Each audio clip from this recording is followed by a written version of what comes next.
About wealth, तो वहाँ पे क्या था कि वेल्थ वेल्थ स्टोर नहीं हो पाता था।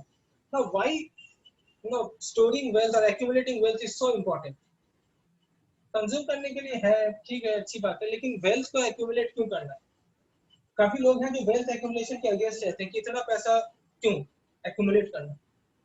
और जो जरूरी मतलब रीजन काफी है, मैं उसमें से एक दो पॉइंट्स बोलना चाहूंगा कि उस वक्त और आज के वक्त दोनों वक्त की आपको वेल्थ स्टोर करके क्यों रखना है। हाँ, हो सकता है आपके घर में खाने पीने का सब कुछ वेल सेटल्ड हो। जैसे मैं एक एग्जांपल दूंगा छोटा सा, 5 मिनट लगेगा, कि मेरी जान पहचान में एक अंकल है, फैमिली फ्रेंड, उनके पास अच्छा खासा पैसा है, ठीक है, बिजनेसमैन है, और उनके जो बच्चे हैं मुझसे मुझसे बड़े हैं उम्र में, लेकिन उनका कोई अर्निंग नहीं है अभी, काम हम नहीं करते वो, क्योंकि उनकी जो मदर है उन्होंने कहा कि काम करके क्या होगा, सब कुछ तो है, तो क्या होगा, खाने के लिए तो गांव से सामान आ ही जाता है, गांव से काफी खाना आता है हम लोग का, खाने के लिए तो इतना सामान आ ही जाता है, रहने के लिए मैंने घर बना दिया है, कभी कभी कपड़े लगते हैं तो खरीदा करेंगे क्या, जो हम लोग उनको बोलते हैं, मैं तो नहीं बोलता हूँ, फैमिली वाले बोलते हैं कि फ्यूचर में कैसे होगा ये वो, तो क्या जरूरत है, खाने को तो गांव से सामान आ ही रहा है, पेट तो भर ही रहा है, और काम करने की क्या जरूरत है, वो काम नहीं करता। तो मैं बोलता हूँ कि आपके पास पेट भरना is not the only thing जो हमें सोचना चाहिए। अभी तो उनके पास पैसा है, फ्यूचर में जब वो जब चले जाएंगे ऊपर, और उनके जो बेटे हैं वो जब रहेंगे, वो काम नहीं करेंगे, हो सकता है उनके पास खाने को बहुत हो, घर हो रहने को और खाने को बहुत हो, ओके, लेकिन इमरजेंसी के टाइम सपोज किसी को 10 लाख रुपए की जरूरत पड़ गई, समझो किसी का मेडिकेशन हो गया, हॉस्पिटलाइजेशन, किसी को 10 लाख रुपए की जरूरत पड़ गई, तो तुम्हारे पास घर में अगर 1 करोड़ का भी खाना रखा हुआ है, तो भी उस इमरजेंसी के टाइम में उस 1 करोड़ के खाने को 10 लाख में लिक्विड मनी में कन्वर्ट करना इज वेरी डिफिकल्ट। रात के 3 बजे समझो किसी को हॉस्पिटलाइजेशन हो गया और उसी समय 10 लाख रुपए की जरूरत है, तुम्हारे पास घर में 50 लाख का गोल्ड रखा हुआ है, ज्वेलरी, ठीक है, तो हॉस्पिटल वाले के गोल्ड लेंगे? नहीं लेंगे। और उस समय तुम आधे घंटे में गोल्ड को लिक्विड कैसे करोगे, दैट इज द क्वेश्चन। तो यहाँ पे जरूरी है कि वेल्थ तो आपको स्टोर करना है, लेकिन मनी टर्म्स में करना है, मतलब लिक्विड मनी में, फिएट मनी जिसको कहते हैं हम लोग, पढ़ोगे फिएट मनी के अंदर, फिएट मनी, तो हमें फिएट मनी रखना काफी जरूरी होता है। और अगर आपके पास वेल्थ है, store of wealth is important, plus fiat money वाला वेल्थ होना चाहिए आपके पास, ये इमरजेंसी के टाइम काम में आता है। इसलिए लोग घर में कैश रखते हैं, जितना भी डिजिटाइजेशन हो जाए, हम लोग घर में कुछ अमाउंट ऑफ कैश रखते हैं हमेशा, क्यों, जरूरत पड़ सकती है। इसके अलावा स्टोर ऑफ वेल्थ अलग अलग फॉर्म में, गोल्ड के फॉर्म में कर सकते हैं, शेयर्स के फॉर्म में कर सकते हैं, ये सब हमें हमारा स्टैंडर्ड ऑफ लिविंग बढ़ाता है। लेकिन उस वक्त बार्टर सिस्टम में लोगों का कॉन्सेप्ट ये नहीं था, क्योंकि मनी का ही कॉन्सेप्ट नहीं था, लोग बस कंज्यूम करते थे, सेविंग से कोई उस समय ये नहीं था, क्या नाम है, कॉन्सेप्ट नहीं था। जो घर वर होता था वो सब गवर्नमेंट बना के देती थी उस समय, तो चलता था लाइफ। तो ये स्टोर ऑफ वेल्थ एक प्रॉब्लम था बार्टर सिस्टम में, जो नहीं हो पाता था। तो इमरजेंसी के समय बार्टर सिस्टम है, try to imagine you are living in barter system era, emergency के समय तुम क्या करोगे, क्या एक्सचेंज करोगे। समझो तुम इमरजेंसी के समय गए डॉक्टर के पास, बोला कि ऐसा ऐसा बीमारी हो गया है, ट्रीटमेंट करो, तो डॉक्टर बोला कि ठीक है, क्या दोगे, तो बोला कि मेरे पास देने के लिए आपको से एग्स है, अंडे। डॉक्टर बोला मैं वेजिटेरियन हूँ, मैं ट्रीटमेंट नहीं करूंगा, जाओ। Problem, okay, so that is why money was important, जो लोगों को धीरे धीरे रियलाइज हुआ कुछ समय बाद, ये काफी टाइम लगा इसमें। और जो last problem was limited degree of specialisation and division of labour. इस लास्ट टॉपिक को मैं डिस्कस करूंगा डिटेल्स में, specialisation and division of labour, ये मैं अलग से डिस्कस करूंगा थोड़ी देर बाद, important point है। So these were the problems of barter system. Okay, now came the concept of money. Is it clear, barter system समझ में आ सबको? Okay, Now came the concept of money. तो money में अगर देखा जाए तो अलग-अलग definition है. Hartley says that money is one of those concepts which, like a teaspoon or an umbrella, are defined primarily by the use or the purpose which they serve. Money is anything which serves the purpose which it is doing. अगर तुम money से gambling कर रहे हो तो money तुम्हारे लिए gambling का एक रिसोर्स है. अगर तुम मनी से लोगों की मदद कर रहे हो तो मनी सोशल सर्विस का एक रिसोर्स है. अगर तुम मनी को तुम शादी में उड़ा रहे हो तो वो तुम्हारे लिए सेल्फ सेटिस्फेक्शन का एक रिसोर्स है. तो मनी वही है जो वो करता है. और इसी के जैसा इसका बहुत ही सिंपलीफाइड डेफिनेशन दिया था एक और इकोनॉमिक्स में प्रोफेसर वॉल्कर ने. उसने कहा था money is what money does. ये सुना होगा तुम लोगों ने ये quotation, money is what money does. Money वही है जो मनी करता है. तुम मनी से जो भी करा लो वही चीज तुम्हारे लिए मनी होगा. अगर तुम मनी से स्मगलिंग कर रहे हो तो मनी स्मगलिंग का एक रिसोर्स है. अगर मनी से तुम एनजीओ चला रहे हो तो उसका एक रिसोर्स है. So money is what money does. Then Robertson stated that anything which is widely accepted in payments for goods or discharge of other kinds of business is obligation. ये क्या है? Money is anything which we accept as goods. किसी भी good के बदले में जो चीज हम एक्सेप्ट करें वो मनी है. ओके, जैसे कि तुमने मेरे से कोई चीज खरीदा और बदले में जो चीज मैं एक्सेप्ट कर रहा हूँ तुमसे वही मनी है. जैसे मैंने एक एग्जांपल दिया था प्रोडक्शन चैप्टर बताने समय सिगरेट्स का. याद है किसी को? सिगरेट्स की एग्जांपल दिया था. कौन सा चैप्टर? प्रोडक्शन चैप्टर में I discussed about cigarettes being a kind of money. So एक टाइम ऐसा था जब एक सेलुलर जेल में सिगरेट्स को लेकर ट्रांजैक्शन होता था. जो नॉन स्मोकर्स थे उनके पास भी सिगरेट होता था. क्यों? वो लोग सिगरेट को स्मोक करने के लिए नहीं रखते थे बल्कि ट्रांजैक्ट करने के लिए रखते थे. जैसे हम लोग मनी से ट्रांजैक्शन करते हैं वो लोग सिगरेट से करते थे. वहां पे सब कुछ का एक वैल्यू हम लोगों ने डिसाइड कर दिया था कि अगर किसी ने बर्तन धोया तो उसकी वैल्यू एक टाइम का, तो उसकी वैल्यू हुई 5 सिगरेट. तो जिसने बर्तन धुलवाया उससे उसके बाद उसको 5 सिगरेट देता था. तो 5 सिगरेट उसके लिए मनी हुआ क्योंकि वो उसको एक्सेप्ट कर रहे हैं बदले में कोई सर्विस की. कोई भी गुड्स और सर्विस के बदले आप जो एक्सेप्ट करो वो मनी है. तो बर्तन धोने का जो सर्विस उसने किया उसके बदले में उसने क्या एक्सेप्ट किया? उससे सिगरेट एक्सेप्ट किया. तो सिगरेट एक मनी हो गया.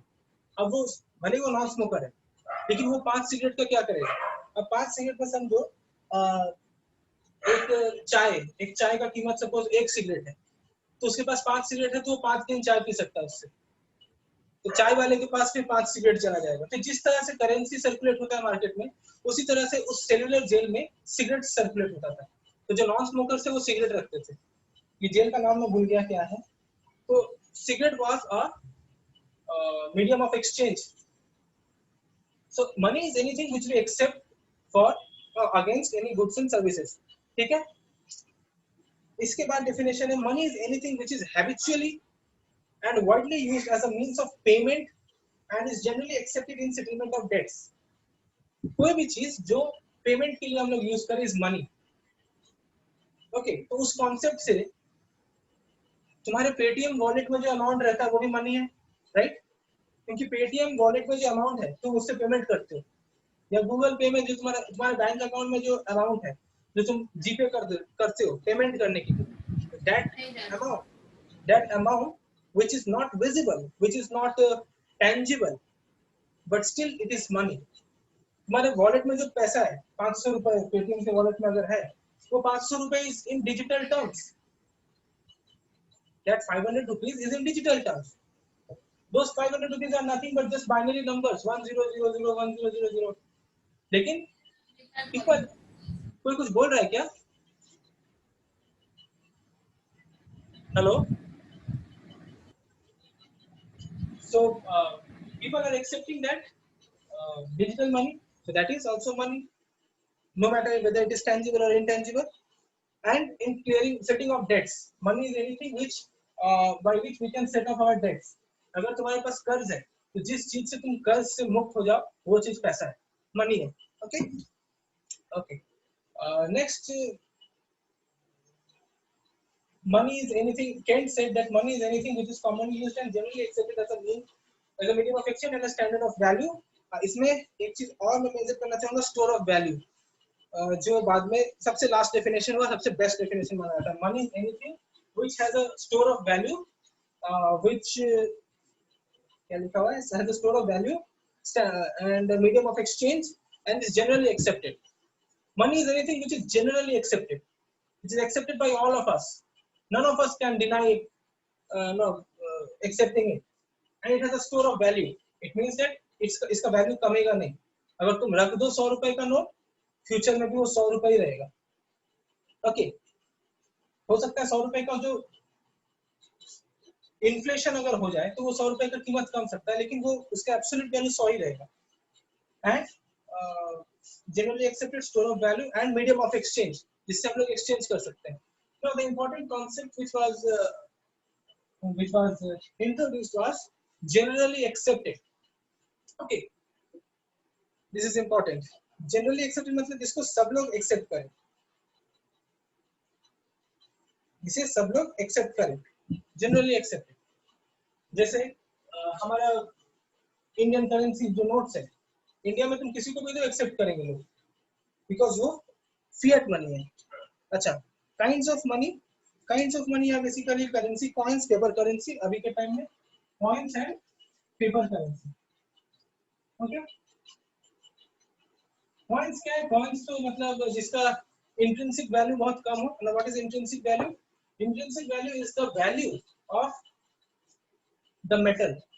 एक कॉइन बनाने में जो मेटल का यूज होता है, उस मेटल की जो वैल्यू है उसे हम लोग इंट्रिंसिक वैल्यू कहते हैं। अब समझो एक 5 रुपए का कॉइन है, वो किससे बना हुआ है? वो बना हुआ है कॉपर से या एल्यूमिनियम से, किसी भी चीज से। तो जितना मेटल यूज किया गया उसको बनाने में, that should be very less as compared to 5 rupees, वरना उसका कोई मतलब नहीं बन जाएगा। अगर तुम 5 रुपए के कॉइन बनाने के लिए 10 रुपए का एल्यूमिनियम यूज कर रहे हो, so it makes no sense. So coin एक ऐसा चीज होता है जिसके इंट्रिंसिक वैल्यू कम हो। ओके, कौन सा value? Intrinsic value. Intrinsic value का मतलब समझ में आ गया? अभी पहले के टाइम में देखा, भैया एक बार और बोलिए ना। इंट्रिंसिक वैल्यू मतलब होता है कि कॉइन बनाने में जो मेटल यूज किया गया है वो कितने का है। जैसे 5 रुपए का कॉइन बना रहे हो एल्यूमिनियम से, अब वो एल्यूमिनियम जो यूज किया जा रहा है कॉइन बनाने में, कॉइन को मिंट करने में, वो समझो 10 रुपए का एल्यूमिनियम यूज किया गया। और कॉइन कितने का बना? 5 रुपए का। यानी जब वो कॉइन मार्केट में निकलेगा तो वो 5 रुपए के गुड्स या 5 रुपए के सर्विसेज के साथ एक्सचेंज होगा, जबकि उसका कीमत तो 10 रुपए है, उसका एल्यूमिनियम तो 10 रुपए का है। So it makes no sense, government को लॉस में डालेगा। तो इंडियन कॉइन एक ऐसा करेंसी है जो छोटा छोटा वैल्यू पे डिटरमाइन करता है, छोटे छोटे वैल्यू को मेजर करता है, और उसका इंट्रिंसिक वैल्यू बहुत ही कम हो। यानी कि अगर 5 रुपए का तुम कॉइन बना रहे हो तो 20 पैसा से 30 पैसे के बीच का एल्यूमिनियम यूज करना चाहिए, काफी कम। ओके, तो इसलिए तुम लोगों ने देखा होगा कि पहले जो 1 रुपये का कॉइन होता था पहले, और अभी का जो 1 रुपये का कॉइन है, दोनों के साइज में फर्क आया है। अभी 1 रुपये का कॉइन छोटा हो गया है, पहले 1 रुपये का कॉइन बड़ा होता था। पहले 2 रुपीज का कॉइन बड़ा होता था, अभी 2 रुपीज का कॉइन छोटा हो गया। पहले 5 रुपीज का कॉइन मोटा होता था, अभी 5 रुपीज का कॉइन पतला हो गया। तो गवर्नमेंट इसको धीरे धीरे पतला क्यों कर रहा है, छोटा क्यों कर रहा है? बिकॉज उससे उसका जो इंट्रिंसिक वैल्यू है वो कमेगा, ताकि उसका जो प्रॉफिट हो, उससे मनी बनाने से जो प्रॉफिट डेवलप हो सके वो ज्यादा हो। अब मनी बनाने से जो भैया प्रॉफिट पहले आता तो है, गोल्ड कॉइन होता था, उससे अगर बहुत पहले का देखा जाए। बताता हूँ, उस पे आता हूँ मैं। ये अभी का बात कर रहा हूँ। तो अभी ये जो मैंने प्रॉफिट टर्म का यूज किया, इस प्रॉफिट टर्म को क्या कहते हैं? इसको कहते हैं सिग्नरेज। यानी कि करेंसी बना के जो प्रॉफिट अर्न किया जाए उसे सिग्नरेज कहते हैं। तो सिग्नरेज को इंक्रीज करने के लिए गवर्नमेंट ने जो इंट्रिंसिक वैल्यूज है कॉइन्स की, उसको कमा दिया। अच्छा, अभी कमिंग टू निखिल्स पॉइंट है, पहले गोल्ड का कॉइन यूज किया था, दैट इज इंपॉर्टेंट। इसलिए पैराडाइम शिफ्ट हुआ कॉइन्स में। पहले gold coin, silver coin use किया जाता था, ठीक है। अब उसका भी एक उस पे फेस वैल्यू होता था, तो this is called face value. जो प्रिंट किया गया है ना कॉइन पे, इसे फेस वैल्यू कहते हैं। पहले गोल्ड और सिल्वर कॉइन में भी फेस वैल्यू होता था कि इसकी फेस वैल्यू 10 रुपए है या 5 रुपीज है, कुछ भी। लेकिन गोल्ड जो यूज किया जाता था वो काफी ज्यादा होता था, राइट। तो लोगों को ये समझ में आता था कि जो गोल्ड है, जो गोल्ड की वैल्यू है कॉइन में, जितना भारी है कॉइन, उसका वैल्यू, उसको अगर मैं मेल्ट कर दूं तो काफी ज्यादा गोल्ड मिलेगा, उससे काफी ज्यादा पैसा, काफी रिच हो जाऊंगा मैं।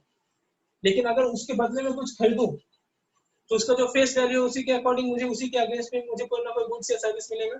तो लोग क्या करने लगे, लोग गोल्ड को मेल्ट करने लगे।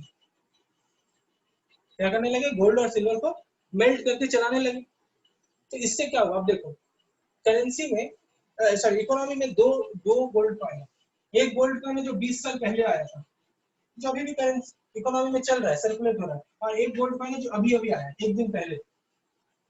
तो बताओ कौन से गोल्ड कॉइन का वजन ज्यादा होगा? पहले वाला। अभी वाले का। क्यों? क्योंकि पहले वाले जो गोल्ड कॉइन है वो 20 साल पहले बना है, वो इकोनॉमी में सर्कुलेट हो रहा है, तो उसमें कोई ना कोई वियर एंड टियर हुआ होगा, तो कुछ ना कुछ गोल्ड उससे खत्म हुआ होगा। जैसे कि अगर वो गोल्ड कॉइन 10 ग्राम का बना होगा उस वक्त, अगर वो गोल्ड कॉइन उस वक्त 10 ग्राम का बना होगा, तो 20 साल तक आते आते उसका वजन सपोज 17 ग्राम हो गया होगा।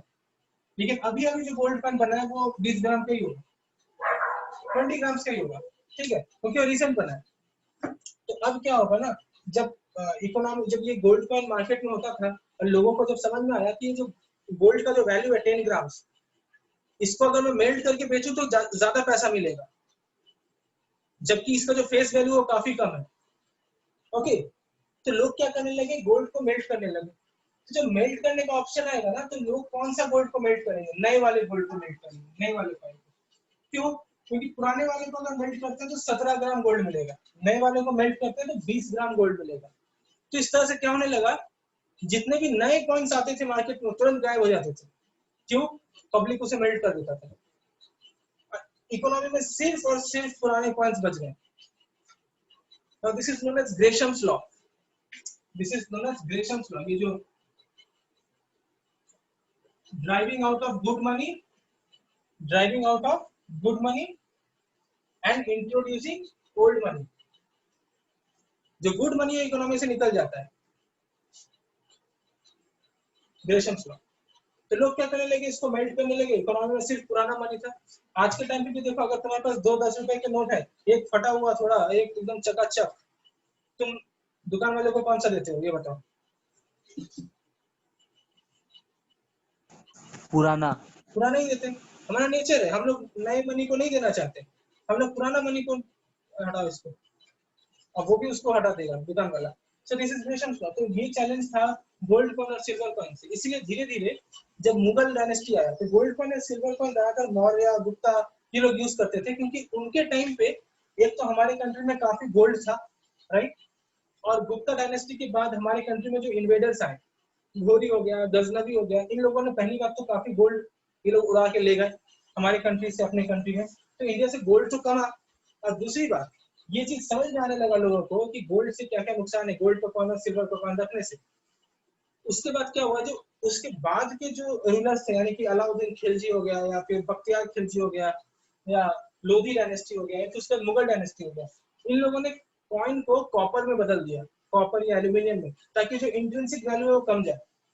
और उसके बाद तो जब ब्रिटिश आया तो ब्रिटिश ने और भी उसको वैल्यू को कमाया, फिर अभी तो और भी कम चुका है। सो ये धीरे धीरे पैराडाइम शिफ्ट हुआ है।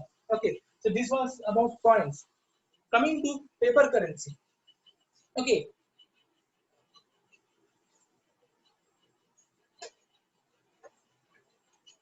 Coming to paper currency.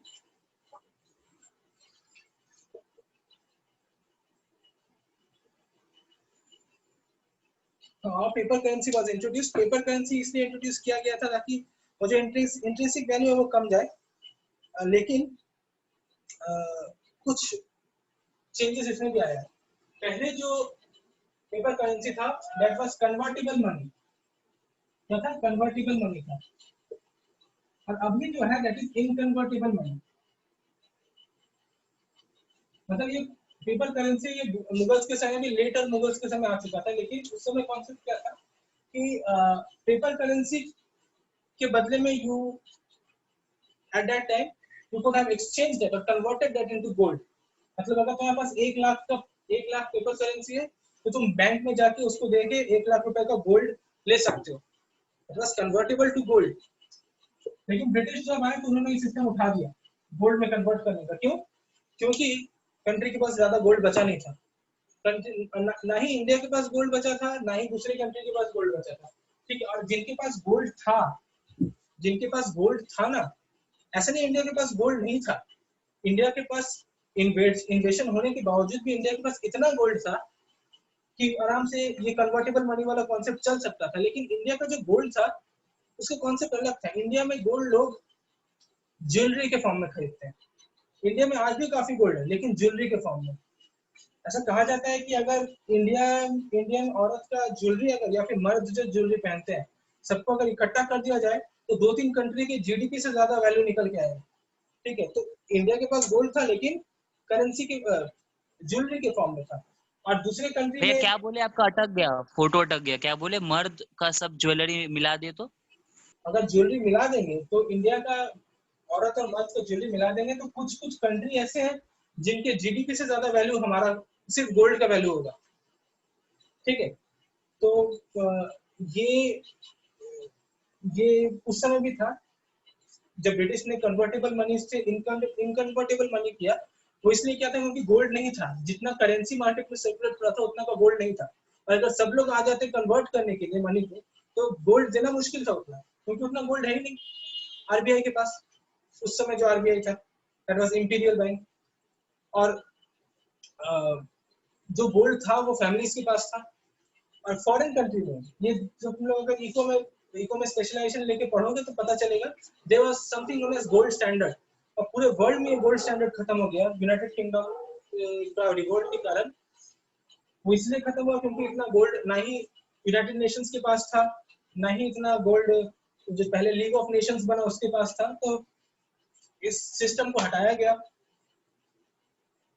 जो गोल्ड था भी वो स्मगलिंग का गोल्ड था। गोल्ड था लोगों के पास, जितने भी ब्लैक मनी थे सब गोल्ड फॉर्म में कन्वर्टेड थे। जितने भी स्मगलर्स थे उस समय, टेररिस्ट जो बाद में बने, वो सब गोल्ड रखते थे। तो गोल्ड था लेकिन वो लीगल गोल्ड नहीं था, इसलिए कन्वर्टेबल को इनकन्वर्टेबल करना जरूरी था। ओके। इसके बाद इनकन्वर्टेबल मनी आया, जो ये कहता है, जिसे हम लोग एक्चुअली फिएट मनी कहते हैं। Fiat money, okay. तो फिएट मनी का कॉन्सेप्ट क्या है? ये बोलता है कि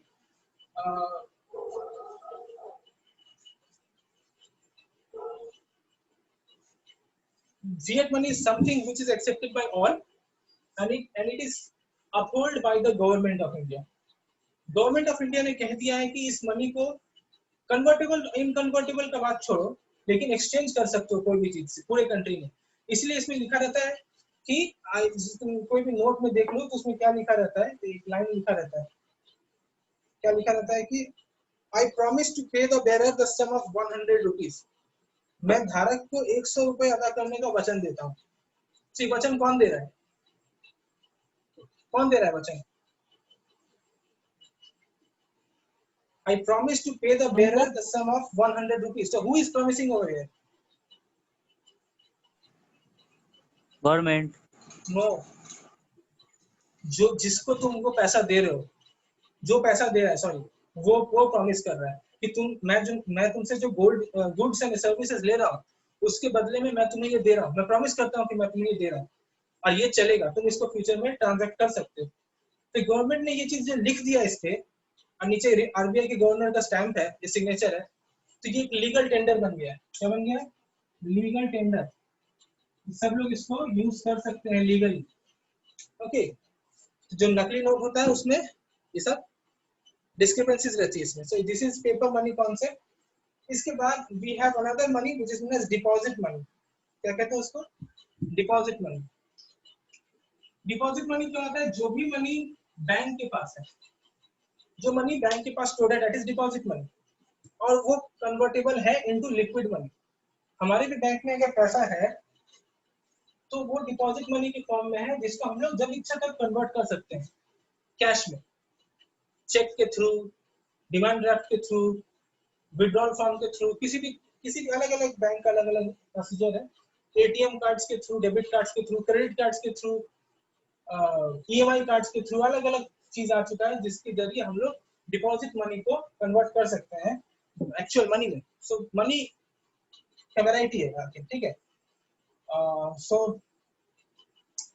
this is money. Now we have functions of money, and I will discuss in one what is money 1, money 2, money 3, money 4, the high powered money. Then I will talk about the creation of, then I will go into banking, the creation of money, credit control. ये सारी चीजें मैं next classes में इन सब में जाऊंगा. Okay, so I have discussed till the concept of money. From next day I will start functions of money. Okay,